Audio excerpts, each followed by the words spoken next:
오늘 이 시간 마음을 다하여 여호와를 섬기라라는 제목으로 사무엘의 말씀을 함께 나누기 원합니다. 오늘 본문 앞에서는 사무엘이 이스라엘 백성에게 충고하고 권면하는 내용들이 쭉 이어지고 본문에서도 이것들이 계속해서 다루어집니다. 오늘 본문 바로 앞에서 사무엘은 하나님께 이렇게 기도합니다. 하나님, 우리에게 우레와 비를 내려주셔서 백성들로 하여금 하나님을 바라보게 하옵소서. 저 백성들로 하여금 저들이 지금 하나님 앞에서 얼마나 큰 죄악을 범하고 있는지 깨닫게 하옵소서. 사무엘이 이렇게 요청합니다. 이 요청을 들으신 우리 하나님은 백성들 앞에서 이적을 행하셔서 이들에게 우레와 비를 내려주십니다. 그리고 백성들은 하나님 앞에서 그들 스스로 죄악을 고백합니다. 백성들이 하나님 앞에서 범한 잘못은 어떠한 잘못이었을까요? 바로 본문 19절을 보니 백성들이 이렇게 이야기를 합니다. 우리가 무수히 많은 죄를 범하였는데 그 죄들에 더하여서 왕을 세워달라는 악을 또한 범했습니다 라고 스스로 고백을 하죠.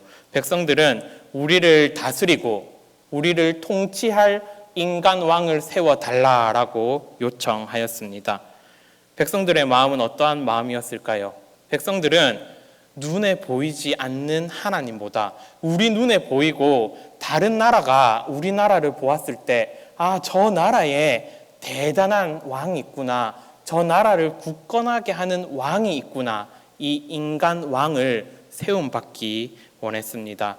인간 왕이 있으면 그들의 나라가 흔들리지 않고 그들의 나라가 굳건할 거다 착각하였지요. 하지만 우리 하나님께서는 이 어리석은 백성에게 사무엘 선지자를 통해 25절처럼 이야기하셨죠. 백성도 그리고 너희의 왕 또한도 악을 행하면 내가 심판하겠노라. 사무엘은 이렇게 모든 충고와 또 이야기를 한 뒤에 다시 한번 백성들에게 권면합니다. 너희들을 진실로 다스리고 너희들을 진실로 보호하는 그분은 인간 왕이 아니라 참 왕 대신 여호와 하나님밖에 없다. 너희의 참 왕이 되시며 너희의 만 왕이 되시는 그 하나님만을 온전히 마음을 다해 섬겨야 한다라고 백성들에게 다시 한번 가르침을 줍니다. 오늘 이 시간 이 죄악된 백성들의 모습을 돌아보며 우리는 우리의 왕이 되시며 우리를 다스리시는 분, 그 하나님을 바르게 섬기고 있는지 돌아보기를 원합니다. 나아가서 혹 우리 또한도 하나님이 아닌 다른 것, 눈에 보이는 것, 세상에 속한 것이 우리를 든든하게 지키고 있다 여긴다면 그 교만함을 내려놓고 온전히 주님 나를 도와주옵소서, 주님을 향해 온전히 마음을 드리는 우리가 되어지게 하여 주옵소서. 하나님께 바른 고백을 드리기 원하는 이 시간이 되기 원합니다.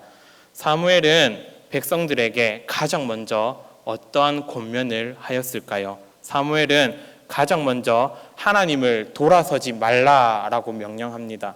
읽은 말씀인 20절과 21절의 말씀에 하나님을 돌아서지 말라라는 명령이 있는데 한번 보십시오.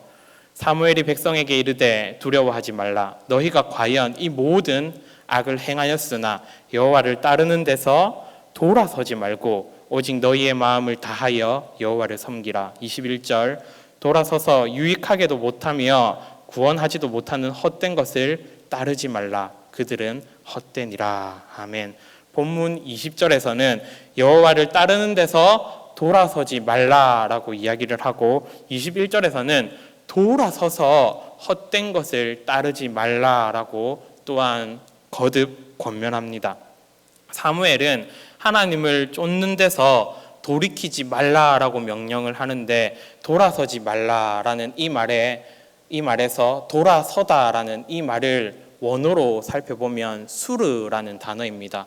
이 말의 뜻은 거역하다 또는 벗어나다 또는 떠나다라는 의미를 가지고 있는데 이 원어의 의미를 잘 살려서 그렇다면 본문을 들여다봤을 때 사무엘은 백성에게 지금 이렇게 이야기하고 있는 겁니다.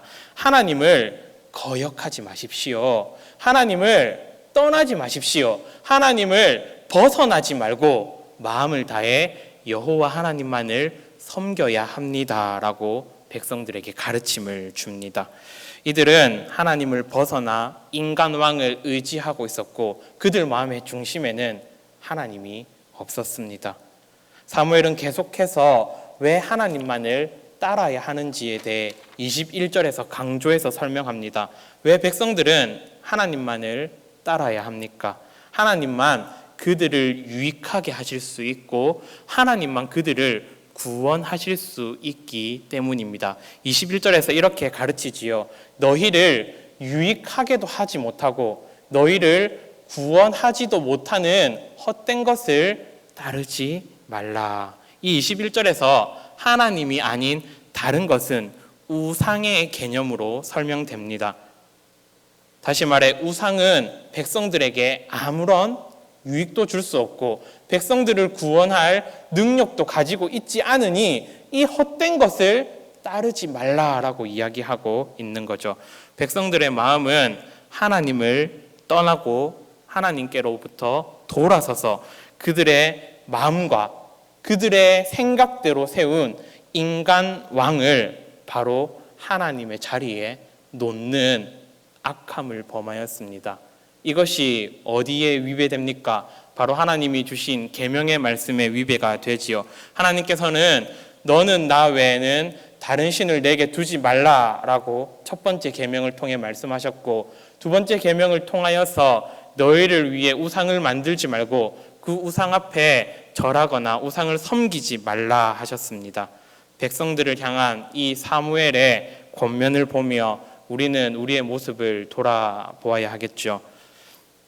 혹 지난 추석을 보내는 중에 성도님들의 가정 가운데 짱믿음 혹은 우리의 가족들이 온전히 하나님을 섬기지 않음으로 인하여서 마음이 어렵고 또 힘들었던 가정들 혹은 성도님들이 있었을 줄 압니다. 참으로 안타까운 것은 너무나 소중한 우리 가족들과 우리 이웃들이 하나님을 알지 못하여서 하나님을 바르게 섬기지 못하여서 조상을 섬기고 조상을 제사하는 안타까운 이러한 일들을 여전히 범합니다. 우리의 하나님께서 참으로 우리의 인생을 복되게 하시고 우리의 생사화복을 주관하시는 분이 되시는데 아직도 여전히 많은 이들은 그 하나님을 알지 못하고 우상을 섬기는 죄악을 범합니다. 뿐만 아니라 본문을 보며 우리는 우리의 마음에 온전히 우리 하나님을 바르게 고백하고 있는지 돌아보아야 합니다. 혹 하나님의 그 자리에 하나님보다 더 만족과 더 나를 지켜주는 것이 있다고 한다면 그 우상이 하나님의 자리에 존재한다면 우리는 회개해야 합니다. 그리고 기도해야 하겠죠. 하나님, 내 마음이 나의 믿음이 하나님을 돌아서지 않게 하여 주옵소서. 온전히 하나님을 바르게 고백하는 나와 우리의 가족들이 되어지게 하여 주옵소서. 이렇게 하나님께 구해야 할 줄 믿습니다. 왜 이토록 사무엘은 하나님과 바른 관계에 있고 하나님을 돌아서지 말라라고 권면하였을까요? 바로 하나님은 그들의 왕이 되어주시고 이 이스라엘은 하나님의 영원한 백성이다라는 매우 특별한 관계에 있었기 때문입니다. 이를 읽은 말씀 22절이 가르쳐줍니다. 22절의 말씀을 한번 함께 읽어보겠습니다. 시작. 여호와께서는 너희를 자기 백성으로 삼으신 것을 기뻐하셨으므로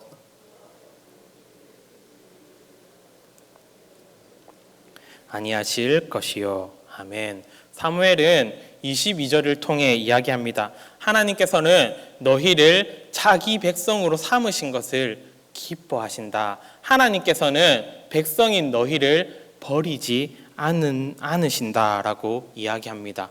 이를 통해 왕 되신 하나님과 백성된 이 이스라엘이 매우 특별한 동반 관계에 있었다라는 사실을 우리는 발견할 수 있죠. 22절에서 특별히 주목해서 보아야 하는 것은 하나님이 자기 백성을 버리지 않으신다라는 부분입니다. 이 부분이 왜 중요할까요? 이스라엘 백성은 본문 앞에 있는 12장 10절에서 여호와를 버리고 바알과 아스다롯을 섬겼더라라고 기록합니다.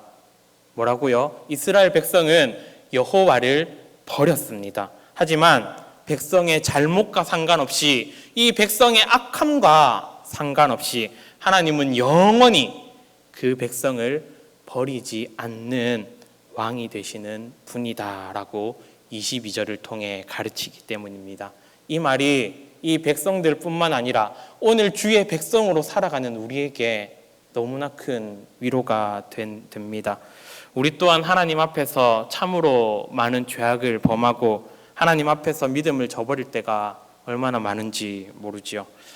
사람과 사람과의 관계에 있어서 상대방이 아무리 사람이 좋고 마음이 넓다 하더라도 그 상대방을 향하여서 한 번 잘못을 범하고 또 한 번 더 잘못을 범하고 계속해서 은혜를 베풀어 주는데도 불구하고 나쁜 행동을 거듭 반복한다면 상대방은 어떻게 할까요?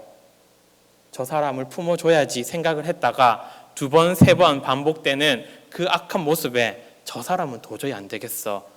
그 사람에게서 등을 돌려버리는 게 인간의 모습이지요. 하지만 하나님께서는 계속해서 죄악을 범하는 이 연약한 백성을 끝까지 붙들어 주시는 참된 왕이 되십니다. 오늘 그분께서 영원히 우리를 버리지 않으시고 우리를 주의 백성으로 삼아 주셨습니다. 우리도 우리를 지키지 못하고 우리도 우리의 인생을 책임지지 못하는데 하나님께서 우리를 붙잡아 주신다는 사실입니다. 하이델베르크 일문에서 이렇게 우리에게 가르칩니다. 살아서나 죽어서나 우리의 유일한 위로는 무엇입니까?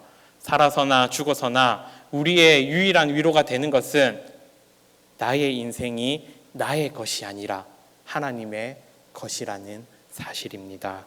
성도님들, 오늘 이 연약한 인생 가운데 찾아오시고 우리의 인생을 붙잡아 주시고 우리를 영원히 책임져 주시는 그 왕이 되신 하나님이 우리의 아버지가 되어 주신다는 이 사실이 저와 성도님들께 위로가 되기를 소망합니다. 끝으로 우리는 오늘 본문을 통해 우리와 함께 하시는 하나님을 생각하며 우리의 마음을 다하여 하나님을 섬기기에 힘써야 합니다. 읽은 말씀 24절의 말씀을 보십시오. 너희는 여호와께서 너희를 위하여 행하신 그 큰 일을 생각하여 오직 그를 경외하며 너희의 마음을 다하여 진실이 섬기라. 아멘. 사무엘은 본문 이제 끝부분 말미에 다 도달해서 이렇게 백성들에게 당부합니다. 하나님께서 행하신 큰 일을 생각하고 마음을 다하여서 그를 경외하기에 힘쓰라. 먼저 하나님께서 이 백성에게 행하신 큰 일은 무엇을 의미할까요? 가장 가깝게는 본문 위에 있는 17절에서 밀을 벨 때에 내리신 비를 의미합니다. 하지만 조금 더 넓은 의미에서 바람직하게 이 부분을 이해하기 위해 우리는 12장 7절의 말씀을 보아야 합니다. 7절의 말씀을 보면 하나님이 이렇게 이야기를 하시죠. 백성들과 백성의 조상들에게 행하신 모든 공의로운 일들, 바로 백성과 그 위에 있는 모든 조상들에게 행하신 이 은혜로운 일들, 의롭게 인도하신 일들, 출애굽하신 일들, 여전히 그 신실하게 언약을 이루어 가시는 이 큰 일을 생각하라라고 가르칩니다. 이를 우리에게 동일하게 적용하면 어떻게 적용할 수 있을까요? 오늘 하나님께서 우리의 모든 생사화복을 주관하시며 우리에게도 그분의 섭리 가운데 이른 비와 내린 비를 허락하시고 날마다 우리를 인도해 가십니다. 나아가서 그분 또한도 이 언약을 이루시고 우리에게 큰 일을 행하셨죠. 바로 언약의 완성이 되시는 우리 주 예수 그리스도 독생자를 통하여서 죄와 사망으로부터 죽을 수밖에 없는 우리를 죄악에서 건져내신 이 놀라운 이 큰 일을 생각하며 우리 또한도 하나님을 바라보고 마음을 다해 그를 온전히 섬겨야 합니다. 그러므로 오늘 독생자를 통해 하나님 행하신 이 큰 일을 날마다 감사하십시오. 그리고 마음을 다하여 우리는 하나님을 섬기겠습니다. 사무엘이 권면이 우리의 기도가 되기 원합니다. 뿐만 아니라 사무엘 선지자가 23절에서 이야기한 것과 같이 하나님 앞에 기도하기를 쉬지 말며 서로를 위해 또 주의 교회를 위해 부지런히 기도에 힘쓰시는 모든 우리 성도님들이 다 되시기를 축원합니다. 오늘 말씀을 맺도록 하겠습니다. 하나님께서는 그 옛날 모세에게 계명을 주시며 여호와를 사랑하라라고 명령하셨습니다. 그리고 신약에서 우리 예수님은 마음과 뜻과 힘을 다해 주 너의 하나님을 사랑하라라고 동일하게 거듭 명령하셨고, 오늘 읽은 이 본문의 말씀에서 사무엘 선지자는 매우 비슷한 맥락에서 또 비슷한 부분을 통해 마음을 다해 온전히 여호와를 섬기십시오라고 명령하였습니다. 너무 단순하고 동일한 명령들의 반복이 되어지는데도 불구하고 믿음이 없는 우리는, 연약한 사람인 우리는 하나님 앞에 온전히 우리의 마음을 드리지 못합니다. 오늘 말씀에 비추어 우리는 우리의 마음을 온전히 하나님께 고백하고 있는가? 하나님을 향한 우리의 믿음은 바르게 고백되고 있는가 살펴보기를 원합니다. 우리가 마음을 다해 하나님을 섬기고 있다면 감사함이 하나님 더욱더 이 믿음이 흔들리지 않고 굳건해지게 하여 주옵소서. 이렇게 기도하시고 혹 오늘 말씀에 비추어 우리의 모습을 돌아보니 하나님이 왕으로 계셔야 하는 우리 마음의 중심에 하나님이 아니라 이 세상에 속한 것, 눈에 보이는 것, 세상의 다른 물질들이 나를 견고하게 지키고 있었던 것 같습니다. 하나님 너무나 죄송합니다. 마음을 온전히 하나님께 드리기 원합니다. 나의 인생의 주인이 되시며 백성인 제가 왕 되신 하나님만 온전히 바라보기 원합니다. 하나님이 기뻐하시는 바른 회개와 기도를 드리시는 저와 우리 모든 성도님들이 다 되시기를 주님의 이름으로 축원합니다. 아멘.